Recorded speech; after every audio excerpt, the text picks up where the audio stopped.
Good morning. Yes. Okay. Great. Okay. Good morning, Sifu, Brother Joe Huang, Hualien Dharma team, and brothers and sisters around the globe. Before we hear review of Wondrous Lotus Sutra, let us pay our respects for these teachings and explanations to the Buddha and Master Chen Yan by making 3 sincere bows. Please rise. Palm together. First bow. Second bow. Third bow. And a bow to our beloved Sifu who could join us today.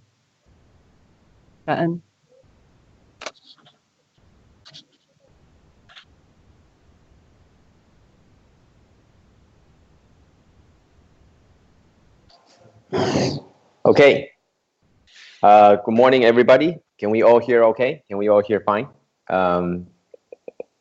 Okay, great. I hear some response from online, so that is good. We will begin our today's session. So first of all, let me say how happy I am and how happy we are to be here again once meeting online and to share our thoughts and also share our wisdom together online about the Lotus Sutra. And honestly, every day, there isn't a day that goes by without us constantly thinking, what will happen in the Lotus Sutra? You know, what would the content of the sutra be for the next day? And it's really wonderful. And so I'm so glad to be able to share those with you. Couple of announcements. First, because of a special gathering of the Philippines volunteers here at the abode, we will have live caption for Monday and Tuesday. So today is Saturday, and tomorrow is the lunar 15th. So there won't be the Wisdom at Dawn lecture by Master, and then on Monday and Tuesday, our volunteers from Philippines are still here, and we will also have the live caption for them.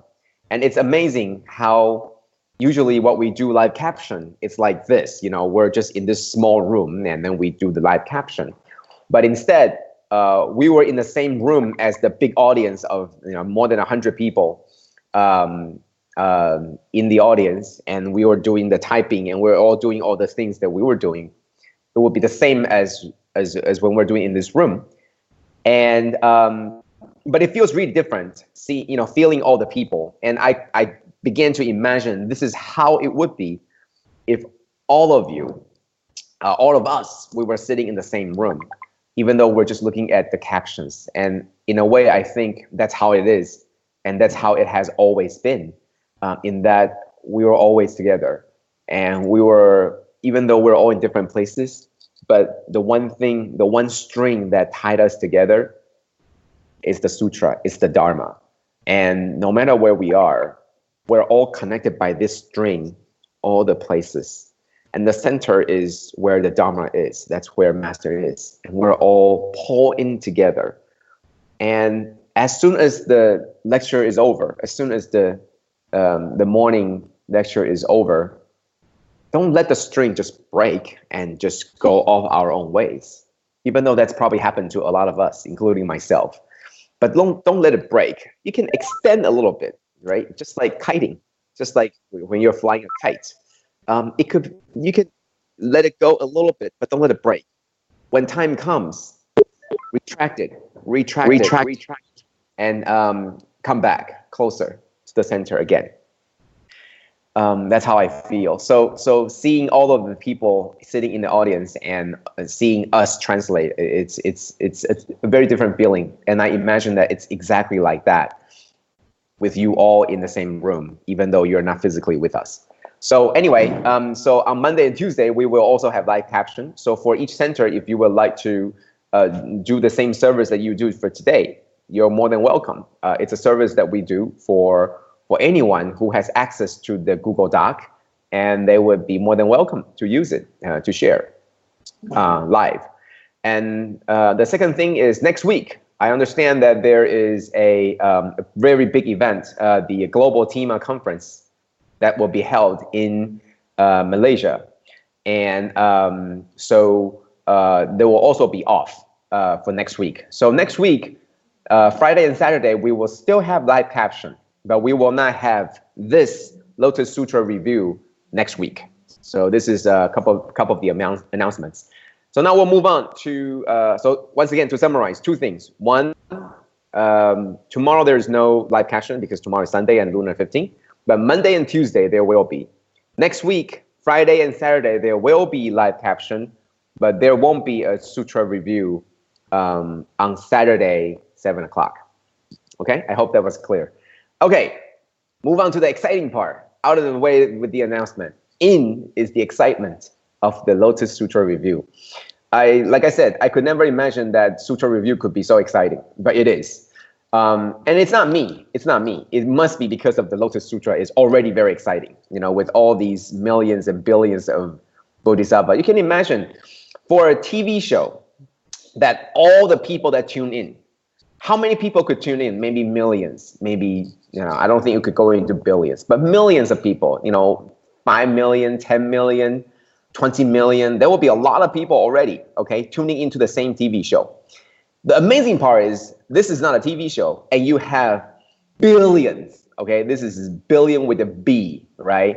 80 billion, more than that, 800 billion of all these bodhisattvas. They don't just tune in.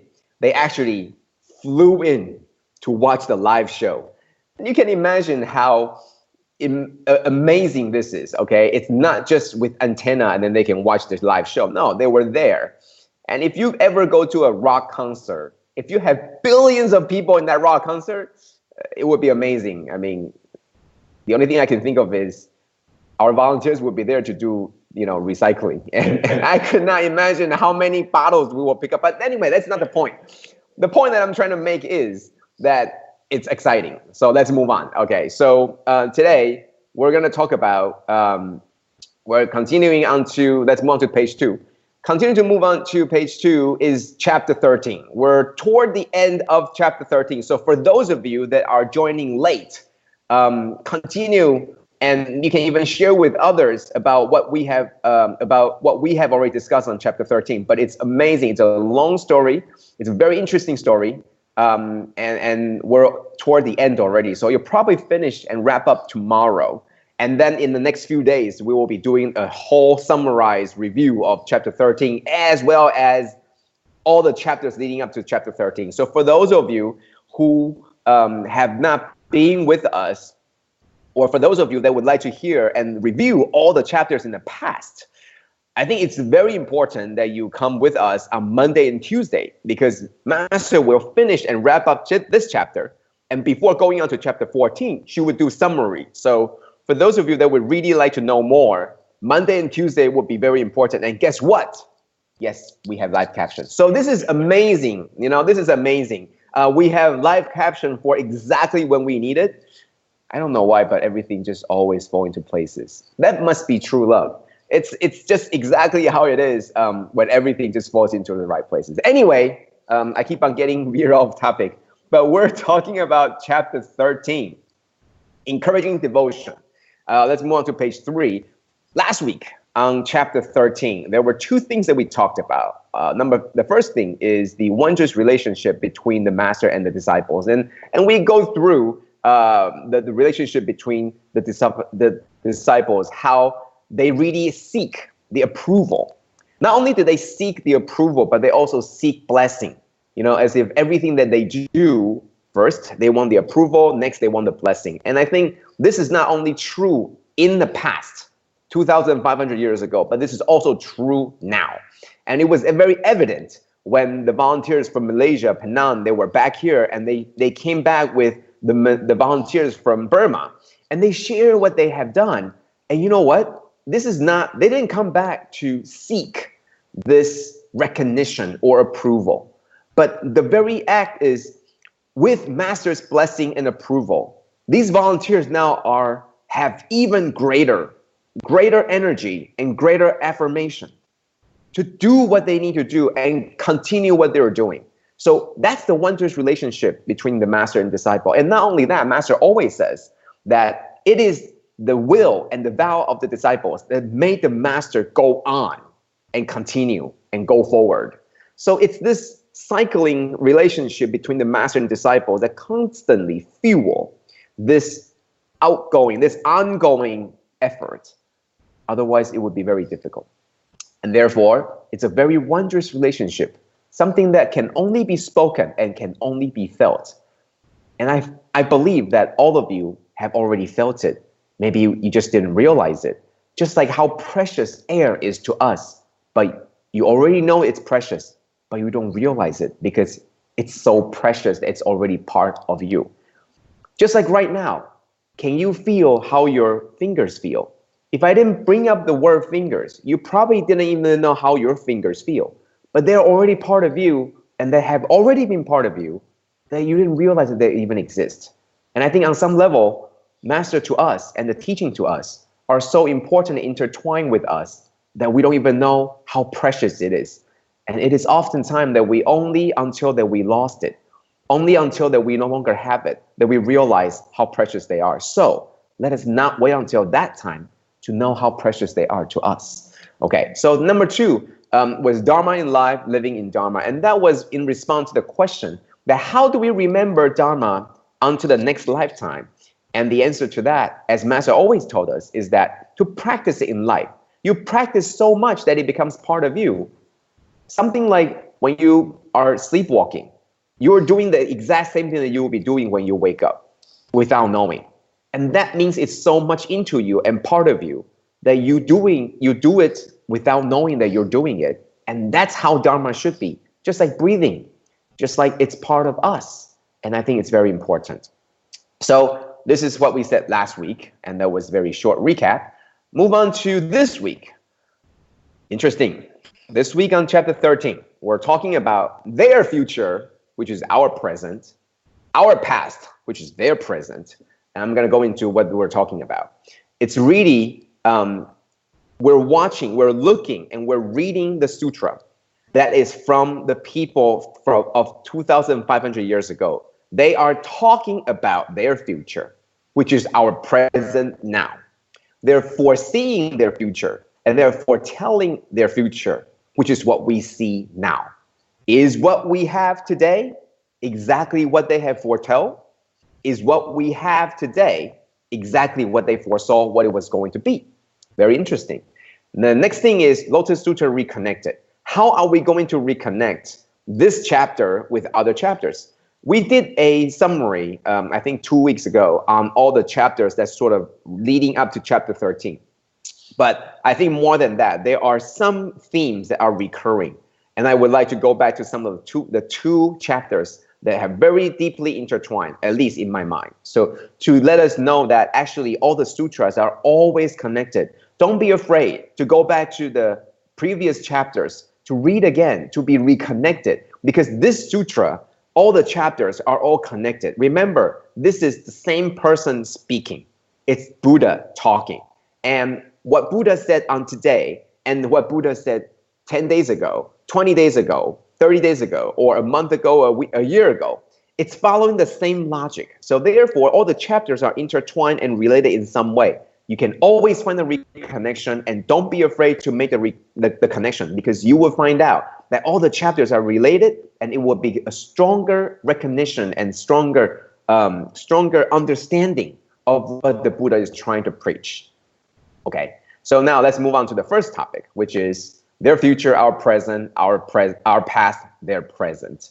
So in this sutra, in the verses, I'm going to go through some of the verses that is in the sutra, and I'll make a distinction of what is their future. So let's move on to page 6.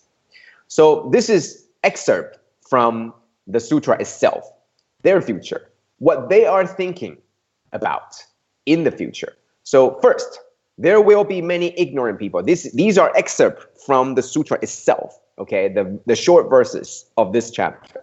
There will be many ignorant people who will curse and speak ill of us and will attack us with swords and staves. Okay, this is what they talked about. And honestly speaking, they're talking about their future where there will be many, many different types of challenges and attacks. And these attacks will be from different kinds of people. The first kind of people are those that are ignorant, that don't know about the Dharma, that don't understand and are deviate, and they don't know what the future teachers of the Dharma are trying to do. So they're ignorant, and all they know is the teachers of Dharma are spreading something that they do not understand. So by not being able to understand, the very initial reaction could be because they're ignorant, because they're full of delusion. They will curse and speak ill of the people that are saying something that they do not understand. And they will attack them, attack the bodhisattvas with swords and staffs. So there will be this group of people that is outside of the Dharma. Okay, so there are different types of people in the future that we will face. That's our present. Their future, our present. They're saying in the future, there will be these ignorant people who will attack us with these words and who will attack us with weapons, okay, that are ignorant. So let's move on to page 7. Not only will there be these people that are ignorant, but there will also be people within the ranks of the Sangha. There will also be people and attacks from within the Sangha groups as well. So therefore, this is also an excerpt from the chapter. Their future, our present, there will also be monks with perverse wisdom, meaning their views are deviated and hearts are flawed and crooked, meaning that their ways are already off. Their directions are not the same as when the Buddha gave us. It's already a little bit deviated. Who will suppose that they have already attained what they have yet to attain? They will tell you that I understand it all, but in reality, that they have not. And they will be proud and boastful in heart. These are excerpts from the sutra itself. So their future, our present, we will see that there will be people with perverse wisdom. They're very, very smart, intelligent. However, the words coming out is sort of deviated, not exactly the same. I think a couple of days ago, Master made this example. She said that there will be those people when they see suffering, when they see people that are suffering, they will tell you, you should not go help them because that is their fate. That is their karma. Don't try to alter their karma because you can't alter karma anyway. So with that kind of words, they're using the teaching itself, but in a perverse way to try to influence those that are trying to walk this path. And there will be these people within understanding the teaching, but not quite. Understand part of it, but not quite. And therefore, they will use what they understand in portion to attack those that are trying to walk the path. And that will be very difficult. And the worst part is, there are those people that they know in their heart that they might not be correct, but they're too proud and arrogant to change their ways. Or the worst part is, they may not know that they are wrong. They just really believe that they believe is right. How do you change these people? How do you know even that what we believe is right? Or are we the ones that is with perverse wisdom? And are we the ones with hearts that are flawed and crooked? How do you know? How do you know that we're not the one that's being proud and boastful?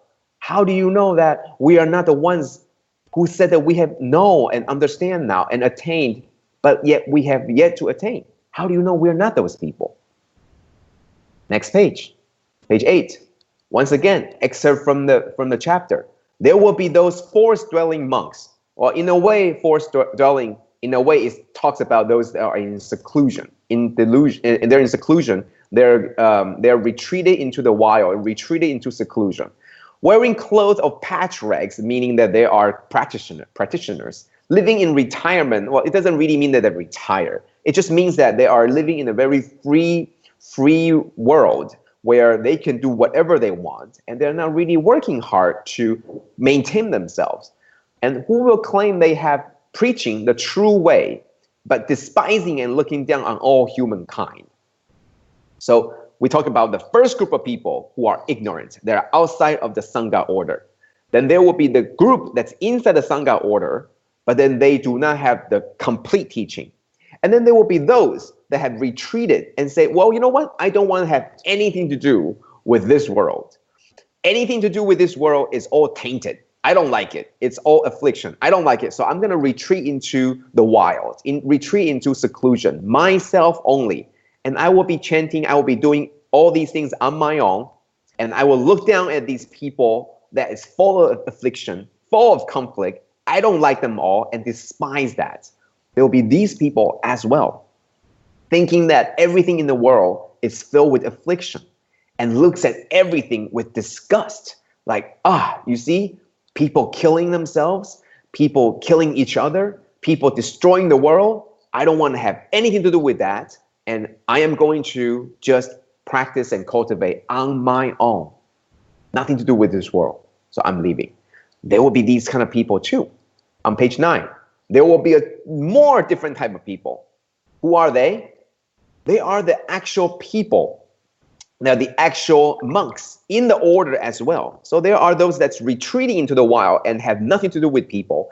And there will be these that goes into the society. However, with the intention of trying to profit, with the intention of trying to mass their influence to affect more people so that they can earn and get more fame, etc.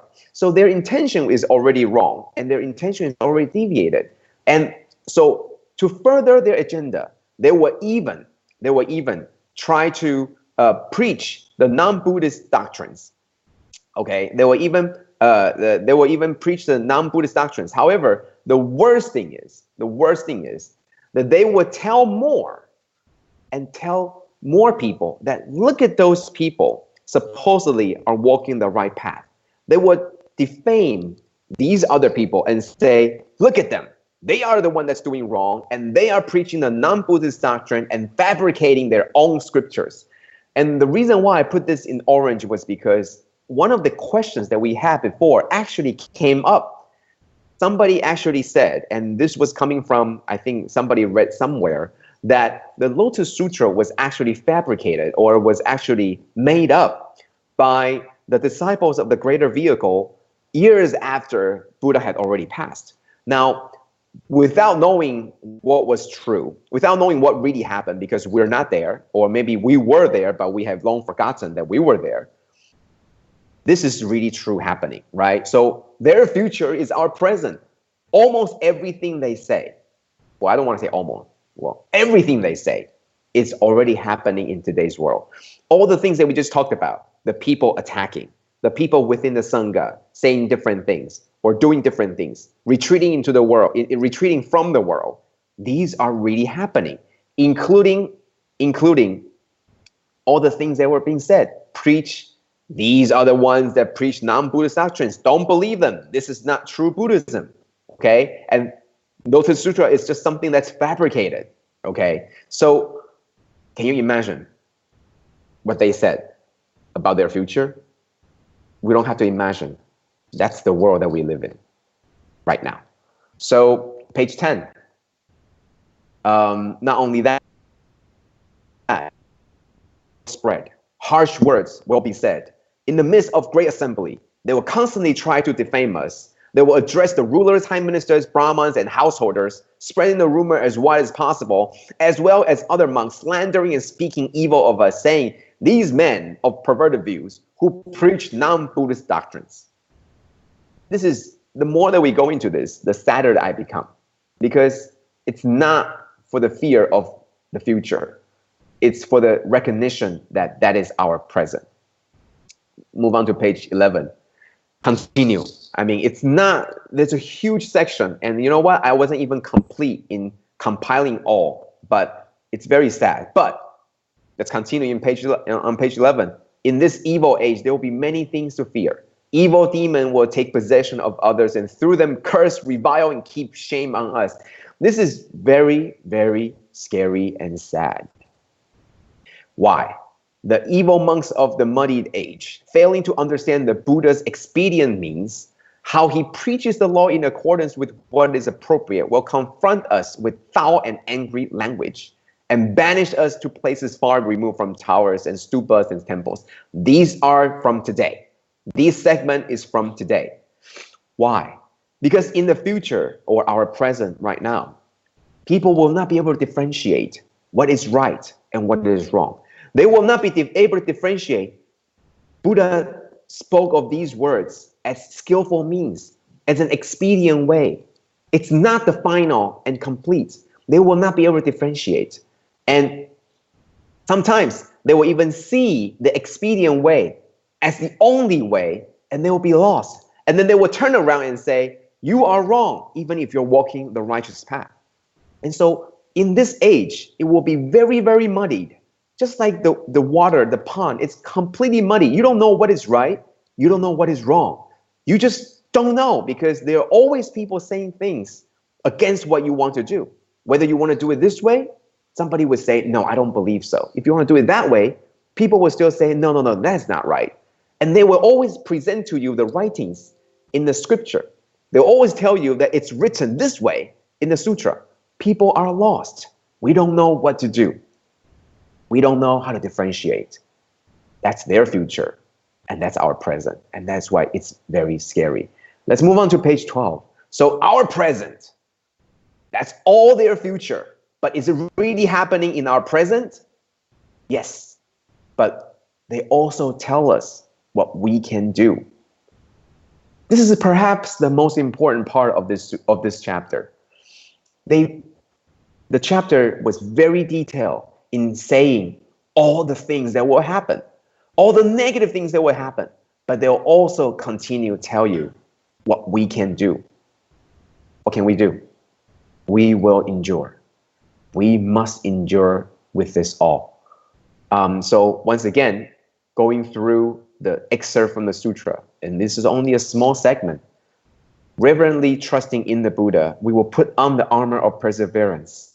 In order to preach this sutra, we will bear these difficulties. Forbearance, very important. Just like what Brother Jeff said in our sharing channel, in our sharing group, he said forbearance is the key. Yes, indeed, the key is forbearance, is endurance. We care nothing for our bodies or lives, but are anxious in a way that we only care about that this way of teaching is the way of the future, and we will pass this on. With all these various evils, because we keep in mind of Buddha's orders and Buddha's intention, we will endure. In ages to come, we will protect and uphold what the Buddha has entrusted to us. However, I want to share with you all, not only are we going to endure, we must also remember that we must not become like those that were explained in the previous 8 pages. We must not become those people who believe the skillful means as the only way. We must not become the people who become to defame and slander others because we don't understand. We must not become those people with angry words and also the slanders to attack those people just because we think that they are wrong and we are right. How can we love others? And that's the key. So not only do we endure others' attack, but we also must remember not to become like all the people that the people of the past said that we will become. So that's the first part, is our present, their past. How much of our present is true with their prediction of their future? I think a lot of it's true, but we also wield the power to correct our own future. And I think we can do that.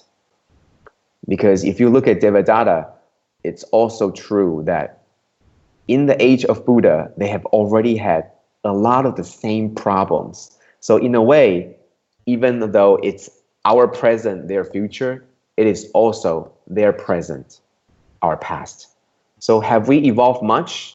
Perhaps we have, but perhaps not enough, because all the problems that they're saying that will happen in the future had already happened in their present, which is our past.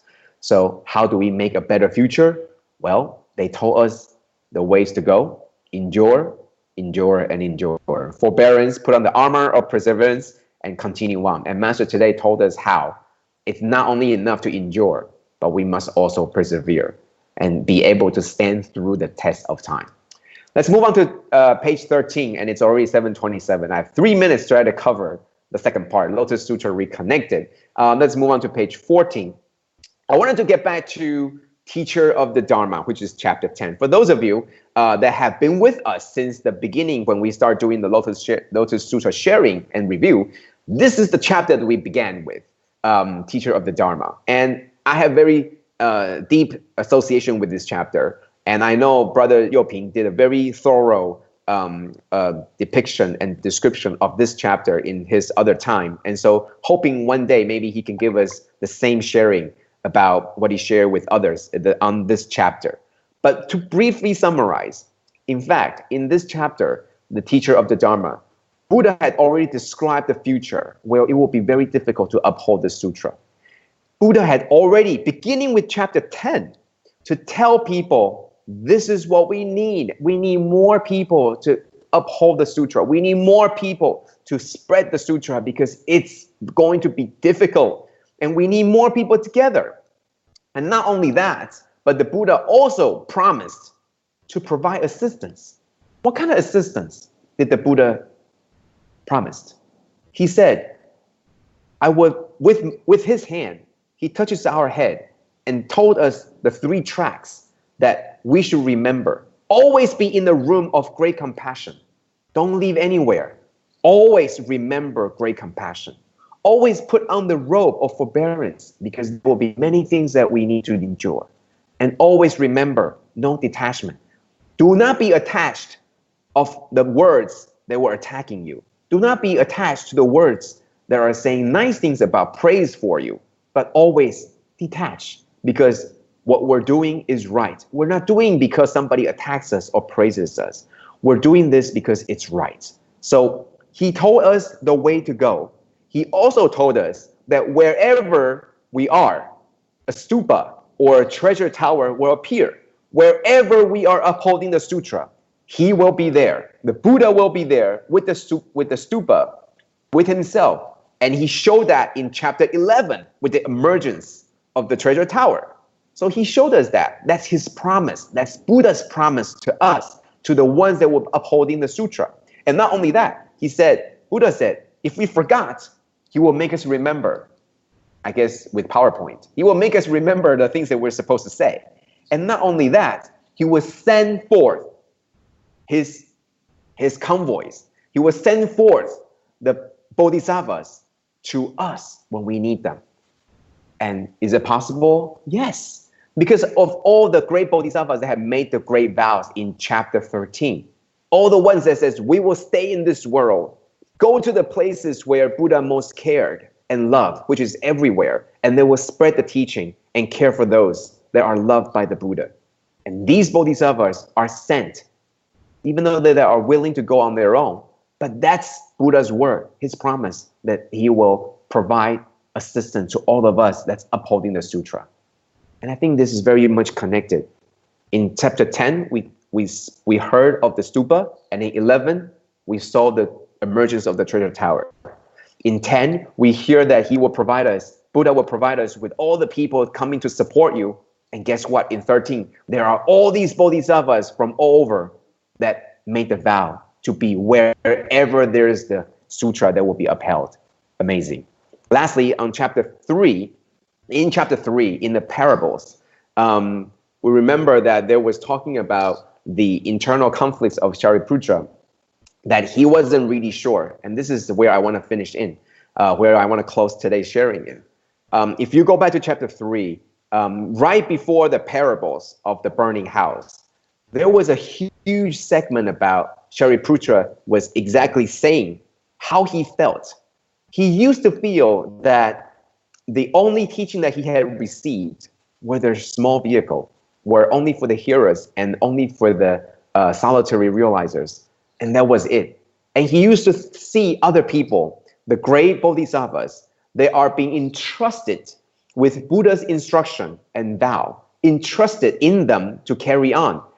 And these bodhisattvas are getting the prophesized to be future Buddhas, whereas he himself, the most wise of the disciples, did not get anything. He used to feel very down on himself. He used to feel that, why? It must be because I am not there. I am not worthy. I am not worthy of the true teaching. That is why the Buddha only teach us this way and teach the greater teachings to the bodhisattvas.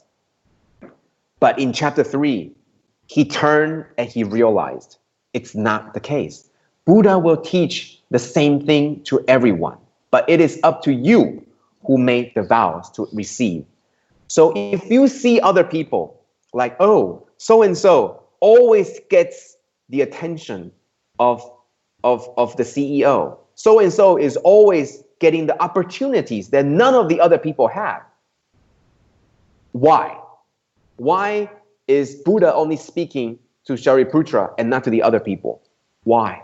It's not because Buddha is differentiated between people. It's because we're not there yet. We're not ready yet.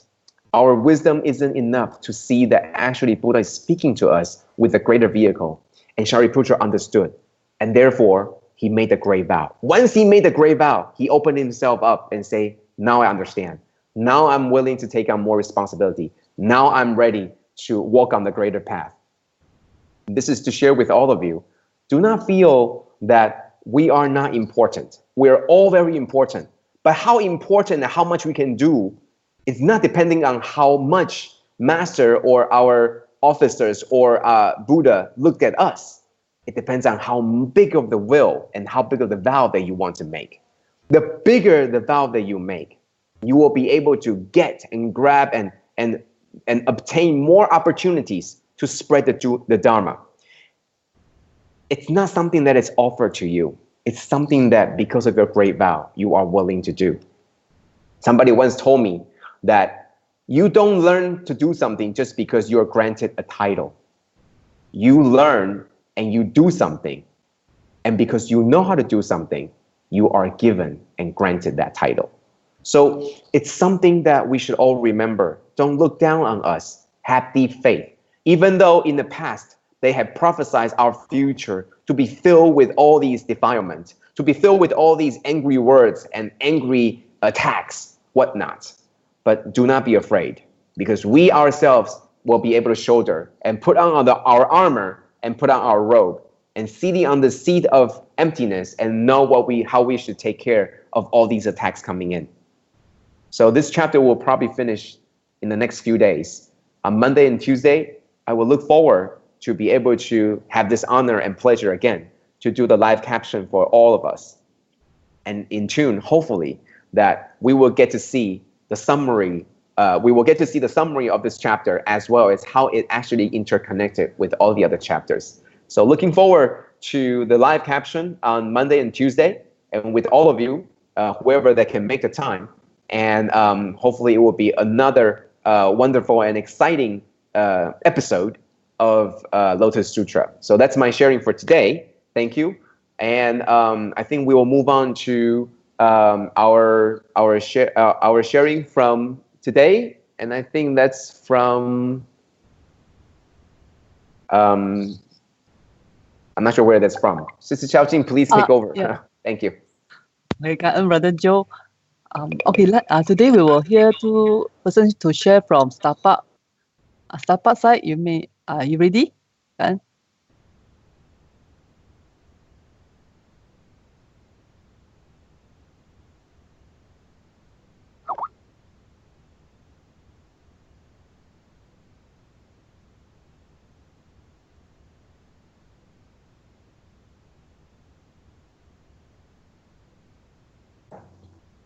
Morning, Brother Joe, Master, and team from Hualien. I'm very grateful to have opportunity to share for today. I cannot hear. Hello, can you hear me? Yes, Sister Riani, we can hear you. Can you hear me? I'm so nervous. I was introduced to Tzu Chi by my cousin sister in Medan.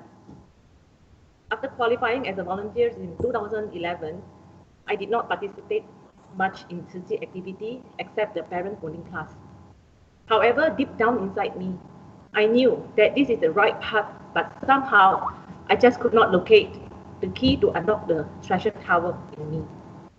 I attended several sharings, but I find it very not effective as I'm not fluent in Mandarin, and that became an excuse for me not to go. The opportunity to participate in the Water Repentance Sutra performance was a great turning point for me. Through the various practice sessions, I get to know a lot of sisters and brothers who are more than willing to share their experiences and provide guidance to me. I also get to know about the English Dharma study group and Brother Joe Huang sharing every Saturday morning. Brother Joe's first sharing really impressed me. It is so straightforward, clear, and precise. Immediately, I knew this is the key that I've been looking for all along. His explanation made me realize that Dharma is not in the book. It is everywhere in our daily life. Since then, I never want to miss the Saturday sharing because I really gained a lot from the session. Sometimes last year, Master mentioned that she is unsure of how long she can continue to preach the Dharma. Master said that she felt heartbroken because some disciples are not diligent and worry that the affinity with her may just end this life. That message really woke me up. Master age is catching up, and I know that I should not let Master wait anymore. I have to be more diligent and get commissioner soon. My Master, my first mission was to spread the Dharma by sharing Chichi to my family, friends, and get them to join me in this noble cause. To my surprise, the response was very encouraging, and I have no problem recruiting new donating members. And the best thing is, I derive a lot of strength from sharing, and it helps to overcome some of my personal problems in life. I'm much more forgiving as I now understand that obstacles in life are there to make us grow up to be a better person, and I just accept it with an open heart. With the changes in my attitude, life has been much smoother than before. I promise I will cultivate diligently and make Cici proud and never let Master down. Cảm ơn.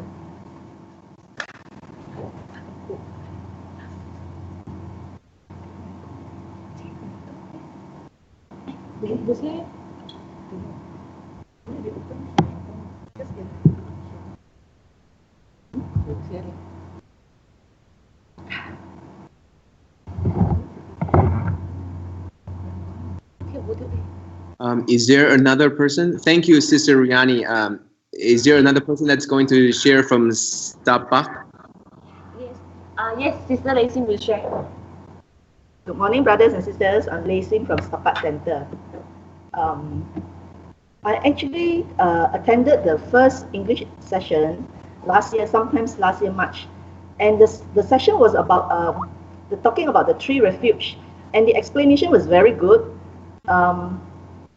And I truly understand the meaning of the tree refuge. And after, because actually seeking tree refuge is actually all about us uncovering our Buddha nature, learn the true Dhamma, and walk the Bodhisattva path. At that time, my mom was a stroke patient, and she was staying with me.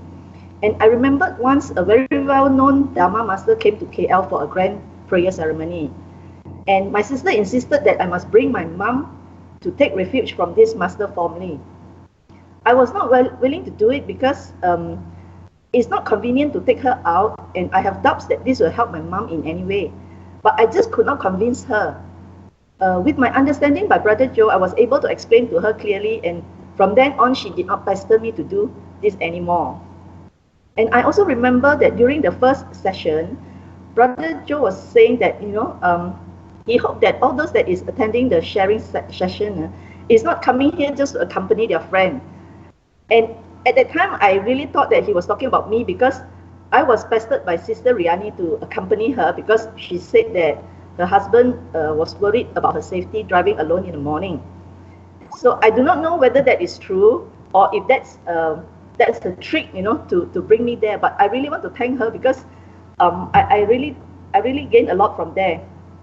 And after the first session, I actually voluntarily and looking forward, to the Saturday's session because I think I have learned a lot from there.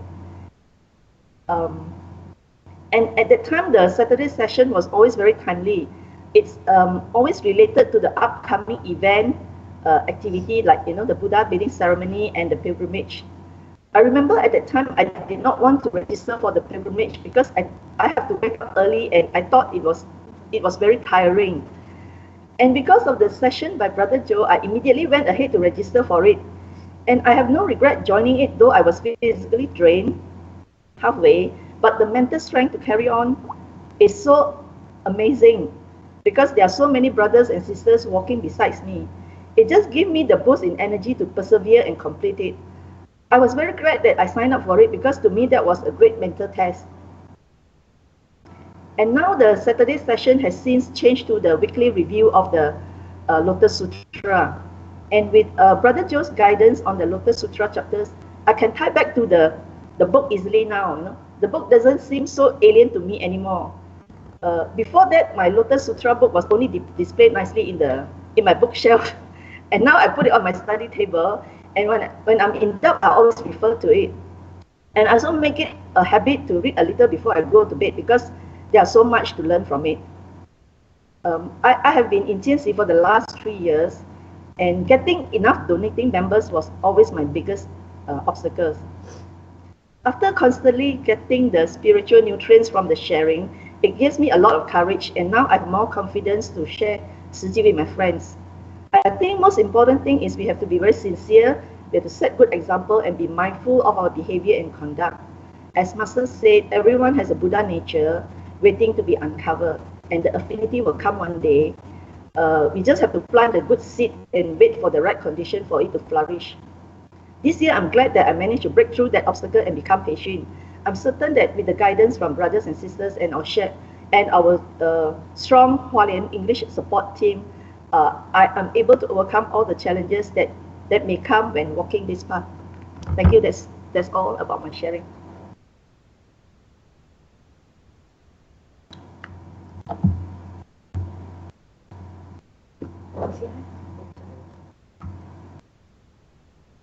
Hi, good morning, everyone. Thank you for Sister Riani and Sister Lei Xing sharing.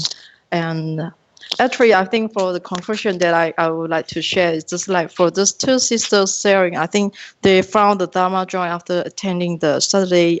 We have this group, meeting together through the internet. I think it's the same like me. So it gives me a chance to start to learn what is review the master's teaching before. So I think that we all are at the same Bodhisattva path. So we keep going on this right path, and we keep encouraging our friends, our family, come and join us. Some like my sisters now. Actually, I'm the one who started to join Tzu Chi, and in my family members, I'm encouraging them to watch the Dai TV or to join the recycling activities or something. Maybe they have a lot of reason for a couple of years, but now recently, because one of my sisters, she got sick,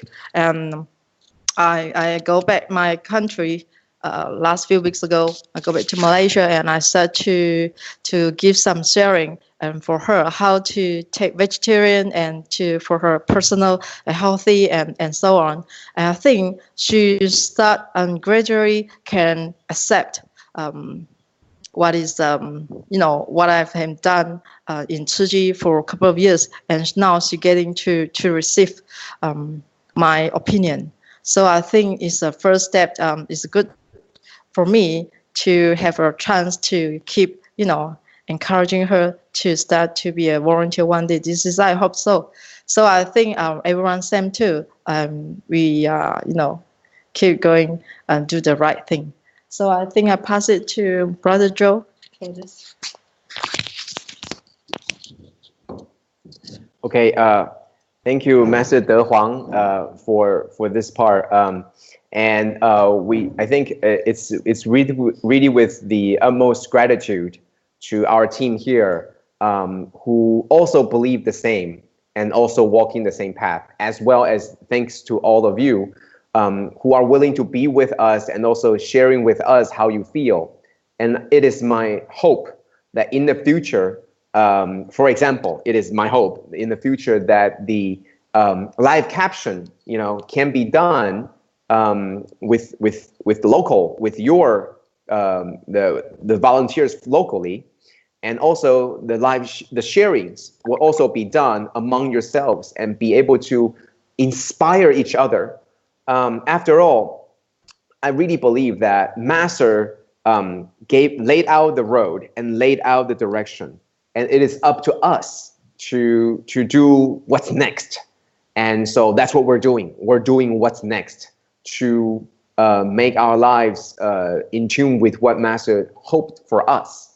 So I think it is our hope that our team here, will continue to progress with our own learning and practice, as well as for you, it's the same too. So thanks to both sisters, Sister Riani and also Sister Lei Sim, to be able to share with us your growth, and it's tremendous for us. And we have had a lot of learning as well. So thank you.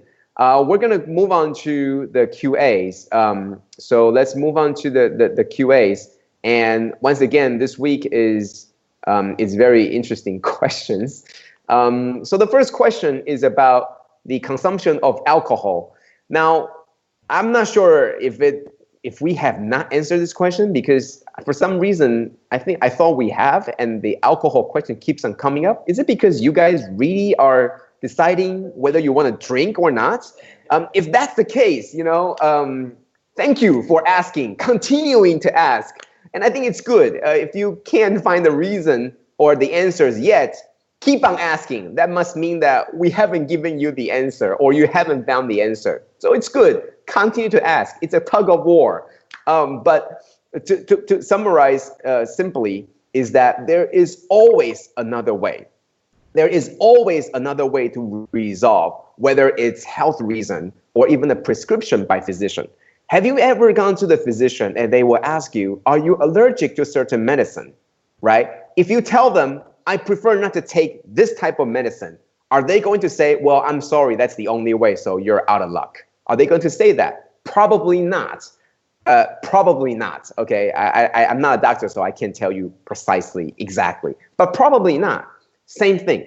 If they prescribe something that goes against what you want, which is if they prescribe to you something that is, taking a life, or if they prescribe something to you that involves taking in something that you're not supposed to take in, share with them, tell them, I prefer not to do this. It is my belief. And even though it's not the amount, I think the previous question was, if it's just taking a very little bit, 0.01%, I think that was the question.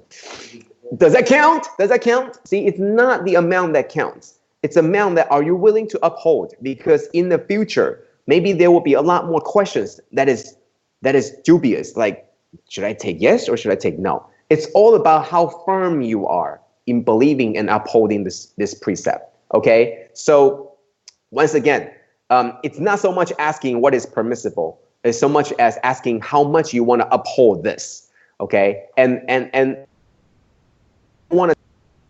you are wrong if you choose this path, because that's not what I'm saying. Because remember what was said today in today's Lotus Sutra, the Master said, was that we must understand that Buddha teaches us according to what we can understand. And by no means is that definitive. Remember in today's live caption, Master talked about there will be those evil monks that slander others because they thought that the skillful means were the only means. They mistaken the skillful expedient ways as the only way, and therefore they slander everybody else that is not doing the expedient way, doing the complete way, and say you are wrong. Let's not jump to conclusion and say who is right and who is wrong, but let's remember why we do this and why we uphold the precept. And that's more important, okay? So it's not so much saying, am I allowed to do this? So let me ask you, do you think you want to do this?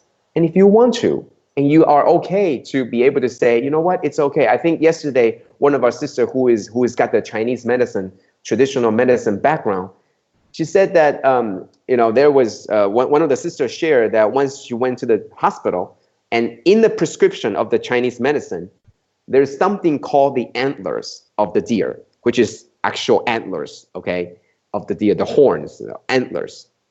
And so she looked online and said, well, the process of taking the antler actually involves, well, chopping it off. And it will, in the process, they will cause a lot of blood and bleeding. So out of her own compassion and her own imagining how it must have been like to get this thing, she said, she returned to the doctor and say, I don't want this. This is not for me. Even if it will cure my body, I cannot live with the idea that I'm doing something that I don't agree with. And therefore, what did the doctor say?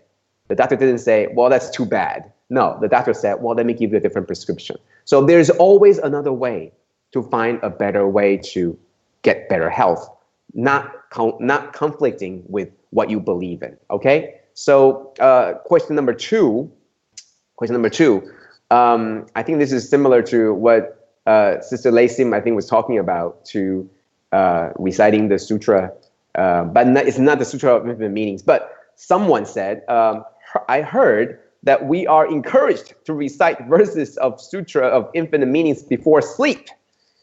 Okay, the purpose, question mark. And then next question, if we can't read Chinese, is reading the verses from page 13 to 25 from the English version, the essence of infinite meanings, the same? Now let's break it apart one part at a time.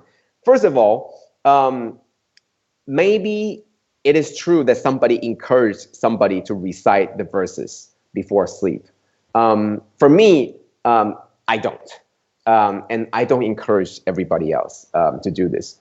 However, it is customary for us before we go to bed. And by my saying before we go to bed and sleep, I mean any time before going to sleep, right? It's not like if you sleep at 9:40, it's 9:30. No, this is not like definitively you take 10 minutes to do this exactly. No. But sometime before the end of your day, you will sit down and you'll calm yourself to the place where you begin to reflect on what has happened today. And this is what Master told us too, in that this is not even Master telling us, this is Confucius telling us, that Master is just relaying the message that we should always reflect what we have done today. The things that we have done that make us worthy of being called the disciples of Buddha. The things that we've done that we're not so proud of that we should repent. The things that we have done or the things that we have not done.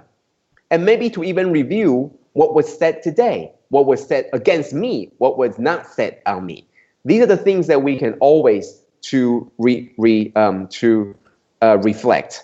But is it always helpful to recite the verses? Absolutely. If you think that helps you, that would be good.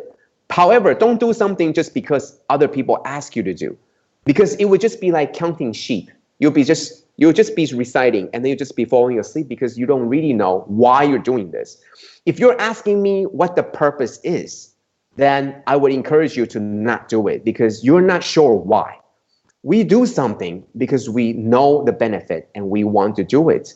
And other people telling us that we should do something, and they will also tell us why that we should do something. So I'm telling you that I do what I can try to do is reflection before sleeping. Before sleep, you reflect what you have done. And if reciting the sutra helps you reflect, reciting the sutra help you remind that these are the things that we should do, and don't let the 3 poisons get to you, then by all means, it's something that will help us. Remember that when we wake up the next day, it's a beginning a new day, and we must be remembered to be grateful, etc. That's more important. So if we cannot read Chinese, it is perfectly okay to read anything that will help you remember the vows, that will help you remember why we do this. will help you remember why the next day we need to wake up early in the morning, in the cold day, leaving the very warmth of our comforters and our bed, and come to the early morning session just to listen to Dharma. It's something that's good to remind ourselves. So if you can read Chinese, it's okay. Let's think in English.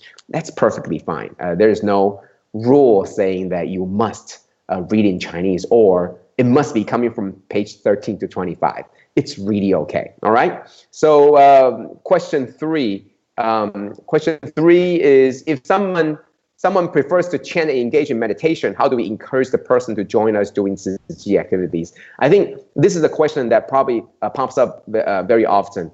I don't think there is a specific way, but just know this: you are given many tools. In Tzu Chi, there are many activities. So knowing this someone is very important to encourage them. If you have good affinity with that someone, that means that somebody likes you and likes to listen to you. And then you can try to tell them and encourage them by saying, you know what, I think this is something that you would like, and Tzu Chi has something that you like. Maybe we can try to do this. It's not going to help if you attack them by saying, it's not useful to chant and engage in meditation. All you're doing is wrong. And you should stop, because it's not going to help you to go into heavens or go anywhere. You know, I think it's counterproductive to put down on what they're doing, but rather, Master told us before, how do you shrink yourself so much, so little, that you will fit into the eyes of the other people, but not sting their eyes in any way and hurt them? Can we do that? To not give them what you believe in and say, you are wrong and I'm right. Bodhisattva path is the only way, and you must believe me, and everything you do is wrong, and everything you believe is wrong, and everything your teacher tells you is wrong, because I'm telling you what's right. Can you imagine how much you will be shoving into my throat, and how happy I will be to join your activity if you're shoving so much things down my throat already? I think it will be very difficult. So empathy to understand why they do certain things, and also to understand what they would like, and make the connection. Connect them to what they like, that's also in Tzu Chi, and then slowly connect them to what you think and to what Master teaches us, and that's a way to make the bridge. So that's our job as disciples, is to connect more people and connect ourselves to the teaching of the Dharma. Lastly, before 8 o'clock, it's a very long question, so I will not read through it all. Only the second part. Okay, only the second part. Well, okay, fine. It seems like I would have to go through the whole thing. The first paragraph: all sutras, including the Lotus Sutra, will eventually disappear from the world during the Dharma ending age, except for Amitabha Sutra, which will survive for another 100 years. And I'm sure somebody has said this before. And do I believe it? Let's just say that this is not something that I keep in my mind before I go to bed, and I recite. This is not something that I remember, that I will try to recite and remind myself. Rather, the reason why we have chapter 10 is Buddha telling us we are entrusted with the task and responsibility to uphold the sutra.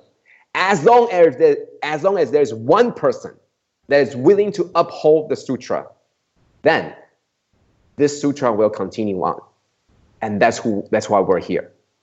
All sutras, in fact, everything will eventually disappear. Why? Because that's the law of nature, right? 成住坏空, eventually everything becomes emptiness. But I am not looking so far into the future. Whether it could be tomorrow, next year, or 5 years, 10 years from now, I don't know. But as long as I am alive, as long as I still uphold the vow, I will be here to uphold the sutra, as will you, as will the people in this room, as will the people in our same Dharma lineage. We will uphold this sutra, and as long as we are here, one day, it will not disappear. So I am not looking so far into the future when we're no longer here. I am more concerned about the fact that we are here, and we're upholding the Sutra. And as long as we are here for one more day, the Sutra will be there for one more day, because that's what Master would like it, and that's what the Buddha taught us. And that's important to me, okay? So I am not looking to say, yeah, eventually we're all gone. Yes, I know eventually we're all past. But have I done my job to spread the Dharma? Have I done my job to uphold the Sutra? That's my question. And that's what I'm going to remind myself every day before I go to sleep. Not the question that eventually is all going to go, and the only sutra that will remain is Amitabha Sutra. By that time, it must mean that I am no longer around, because if I'm there, I will uphold it. But if I'm not there, do I really mind that it's the only sutra that's still left for another 100 years? It's probably too far out for me to imagine. Okay, so I'm not going to trouble myself thinking that far ahead, but rather I'm going to just focus on what we can do right now. So the next part, it's a long part. It's actually kind of difficult too. Master's teaching is very good by encouraging people to do good, so one will at least be assured a place in heaven after death and not end up in the three woeful realms below. Let me stop here. Okay, Master's teaching is very good. Yes, I agree.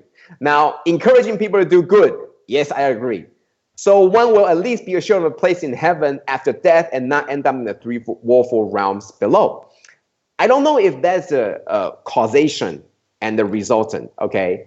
I'm not sure. I don't think Master's teaching is to make sure that we will be assured of a place in heaven. I believe that Master's teaching is to do what is right, is to do what is necessary to do, not because we want to be assured a place in heaven or not to end up in the three woeful realms below. We are just doing what we need to do.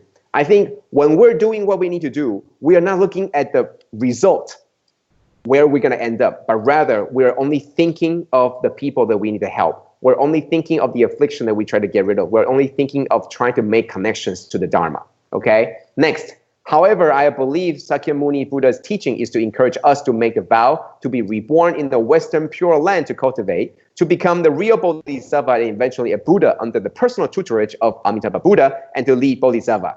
That is even better. You know what? It is my belief that you are free to believe what you believe. If you believe that that is Buddha's teaching, and Amitabha Buddha is going to take you to the Western Pure Land and it's going to make you into a Buddha, that's great. Follow the teaching of Amitabha Buddha very closely. Just as we are here following Master's teaching very closely. This is what Master says, right? Many people come here of different religion, and we're only talking about the same religion here, okay? But we're talking about all the volunteers, all the different backgrounds. They come from different teachings, different background, different language, different nationality, different ethnicity, different race, different religion. And they all come here and they said to Master, is it okay that I'm of a different religion? What did Master say? It's okay. I'm even I want you to be very diligent in your religion, in your belief, because she believes that all these are different ways to get to the right place, to get to the one place. She doesn't want you to be just thinking, oh, this is good, and that is pretty good too, so let me try both. No. Find one path and be diligent and to follow it thoroughly. Don't just touch here and touch there and eventually not going anywhere deep. If you believe in Amitabha Sutra, then follow it diligently. Every word in there, not just about the rebirth in the Western Pure Land, but also without doing the actions of benevolence, you will also not be able to reborn into the Western Pure Land. That's also in the teachings of the sutra itself. But believe it and follow it. Not just that one part that you like, but rather the whole thing. And that is why in the chapter 13, Buddha is telling you that if you make a vow, I'm going to be upfront with you that it's going to be an ugly world in the future. But don't let that stop you, okay? Follow this path. I'm telling you the whole thing. It will be difficult, but do it because it's necessary, okay? Not because it's going to be easy, but because it's necessary, okay? Same thing. If you want to follow that path, I have no quarrel with that. And I can only say, you know, go full speed and study the sutra and follow it. And that's more important, okay? And is there better? Is there worse? I think the best part is I believe in this. and I'm taking my very moment to do what my teacher told me, and I think that's very important. Okay, so how do we respond to such statement? Do what you believe in what you do. Say what you do and do what you say. That's what Master told us, and do what Master tells you. If you don't want to do what Master tells you, then it's time to find a different path. But if you believe in Master, then take on this path, and don't look at another path and say, well, that's maybe easier. No, we all know it's not going to be easy. We all know future is going to be just bad. So do this because I believe in Master, and I know that this is the right path for me. Find it for you. Come here because it's the right thing for you, not because it's the right thing for me. Do this because it's the right thing for you. Okay? So that's the questions for today. Thank you very much. I've spoken a lot today, and next week we are off with this session. We are off. We have live caption. So wonderfully, thank you all, and I hope you are affirmed of our path, of your destination. Thank you. And we will see each other next week on live caption. Thank you once again, everybody. And we will say our goodbyes. Okay, bye-bye. Okay, bye-bye.